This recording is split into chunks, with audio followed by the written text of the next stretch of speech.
For decades, the chalkboard has been a staple of classrooms around the world. Teachers would use chalk to write out lessons, and students would take notes on paper.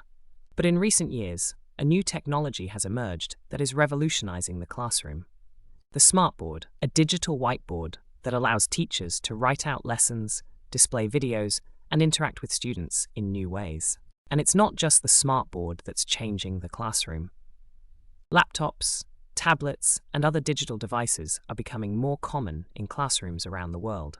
These devices are making it easier for teachers to deliver engaging lessons and for students to learn in new ways. Virtual reality is also being used to create immersive educational experiences, and 3D printers are allowing students to bring their ideas to life in ways that were impossible just a few years ago. The digital classroom is changing the way we think about education. Teachers and students are collaborating in new ways, and the possibilities are endless. From chalkboards to smartboards, the digital classroom is revolutionizing education. Fade to black.